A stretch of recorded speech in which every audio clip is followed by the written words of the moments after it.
YouTube. This is Reverend Evan Sackett once again. Anyone who watches a lot of my videos may have noticed that I took down 2 videos which were called Bible Talk, where I gave my opinions of the Bible.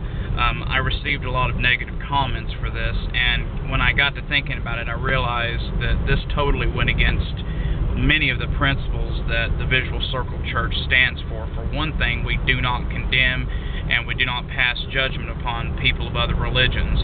And I was desecrating and judging the Bible.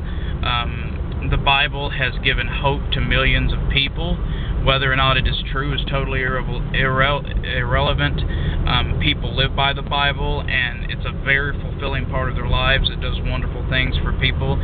So I will never, ever again slander any religion of any kind, because this is totally against our doctrine and our belief system. I have actually developed quite a network of church members who get together and discuss the Charles Manson case.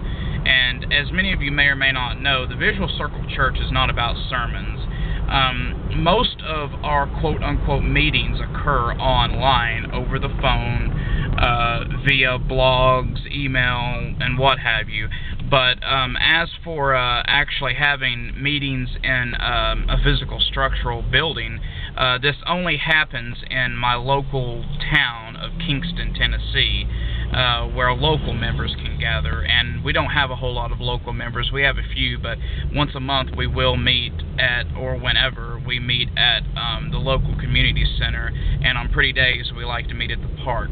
But when we do have meetings, we do not have sermons. I do not stand up there and preach what I believe. We have meetings where we discuss certain factors, and we discuss ways that we can make the world better, and we actually make out plans and discuss things that we can do to improve the world. Unlike most churches and other meetings where people just get together and slanderize how bad the world is without any intentions of actually doing anything about it, we like to talk about what we can do. Right now, our membership level is about 50 members. Membership, of course, is not an important factor. If I had 1 member of the Visual Circle Church, I would still maintain it. As I have said, I've eliminated the $50 fee, because it's not right that anyone should have to join a church and pay a fee. It's just not right. But the main topic of this video is I've learned quite a bit of information about the Charles Manson case, things that really opened my eyes, and I will discuss them on a later video. And this is more of a generalized video going over certain factors. And one thing I wanted to bring up, which is the point of this video altogether, is that the last couple of days I was worried sick about 2 things, and one of them concerned my livelihood, how I obtain my livelihood, which of course is my job. I have a job outside of the church and my writing, because this is where I gain my funds to fund the Visual Circle Church. I had made a mistake in my accounting process during work, and I was terrified because money had seemed to have come up inexplicably missing. And I was terrified that I was going to go into work the next day and be handed a pink slip, but I found out that everything's clear. And it really opened my eyes to the possibilities and what's going on right now in America. At my job, I saw 7 applicants alone in one day. All in one day, 7 different applicants at my job, and we didn't even have 1 position opening. And it's really sad. The economy has reached its peak of disaster. Companies are laying off left and right. In the 1930s, the Great Depression employment rate was, I believe, if I'm not mistaken, 20 to 25 to 30%. Right now, our unemployment rate is sitting at about anywhere from 7 to 10%. I'm not sure if that's completely accurate, but that's what I believe it is. And everyone thinks that when the election time comes, we're going to get a new candidate in and everything's going to change. Sadly, the president does not have the power to change America. He can attempt to pass as many laws and regulations as he wants, but unless Congress agrees with him on those laws and regulations, they're not going to happen.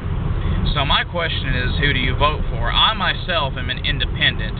However, I always vote Democratic. Why, you may ask? Because I'm not rich. If you're not rich, I would advise you to not vote Republican. Republicans are often individuals who make at least $100,000 a year. The Republicans are dedicated to keeping the rich rich and the fuck with the poor. I'm not trying to criticize Republicans. Of course, this is not all Republicans. But Democrats are more for small businesses and helping out the smaller people, as where Republicans are for big businesses. And who knows, everything could be going as good as it possibly could be going for big companies, large corporations, regardless of the economy right now. Just like yesterday on the news, I cannot recall his name, but there was a CEO of a company that liquidated. It failed. It's defunct. And the CEO was given what is referred to as a golden parachute. And for those of you who do not know, a golden parachute is actually something that's given to very, very high-ranking members of a corporation, usually the president, vice president, and the COO and the CEO. And what a golden parachute is just in case the company goes under, loses money, and has to shut down, the CEO or whoever is granted usually an extraordinarily high severance pay, usually in the $100 million range. And this man was given, I think, a $220 million golden parachute.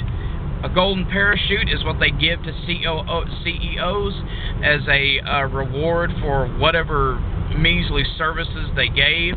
And they give this parachute to these people and say, okay, the company's going down, but you will be taken care of for the rest of your life. And you have to ask yourself the question, if you lost your job, but right beforehand you were given $120 million, I think you've just made the best thing that could ever happen to you in your life has just happened. Because now you don't have to go to work and you have more money than you could ever possibly wipe your ass on. And I found this to be very disturbing.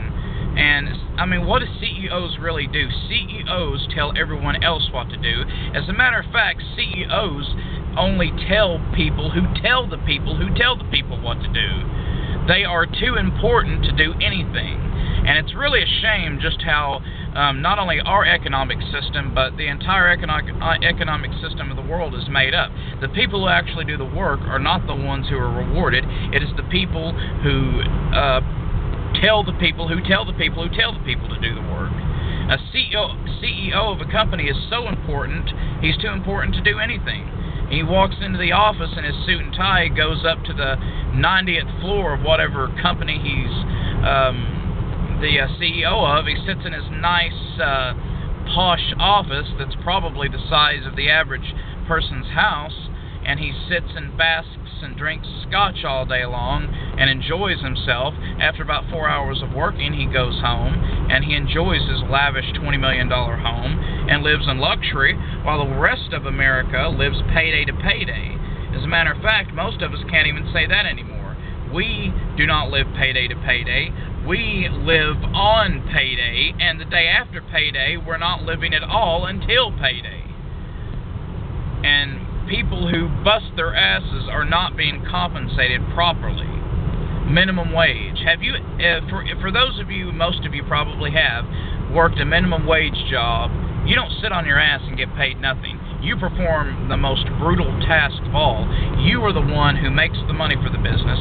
You're the one who sells. You're the one who prepares the product if you're working in a fast food restaurant. But yet you receive nothing. The manager who tells you what to do is the one who makes the real money. And it's utterly disgusting that some people are granted superiority over others. Some people are born with a golden parachute. They're taken